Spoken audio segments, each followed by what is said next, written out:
परभणीमध्ये मयत सोमनाथ सूर्यवंशी यांची अंत्ययात्रा काढण्यात आली। मोठ्या संख्येनं भीम अनुयायी यांनी या अंत्ययात्रेमध्ये सहभाग घेतला। वंचित बहुजन आघाडीचे अध्यक्ष प्रकाश आंबेडकर सुद्धा या अंत्ययात्रेमध्ये सहभागी झाले। पोलीस प्रशासनाकडून कुठलाही अनुचित प्रकार घडू नये यासाठी चोख बंदोबस्त ठेवण्यात आला।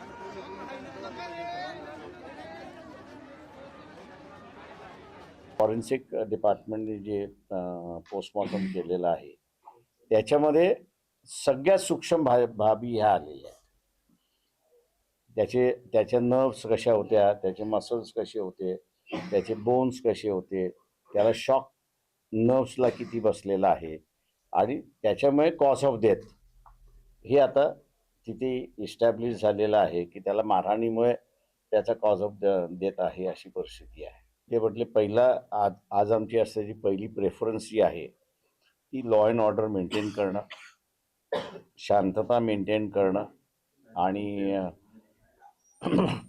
आणि एकदा ते झालं की मग असणारं हे कोऑर्डिनेटेड एफर्ट होते की अनकोऑर्डिनेटेड एफर्ट होते याचा आम्ही असणारा एक तपास त्या ठिकाणी करणार आहोत। आणि मी असणारा मानतोय त्याच्यामध्ये की या गोष्टी जोपर्यंत बाहेर येत नाही तोपर्यंत मला वाटतं ह्या परिस्थितीवरती भाष्य करणं कठीण आहे असं मी त्या ठिकाणी मानतोय।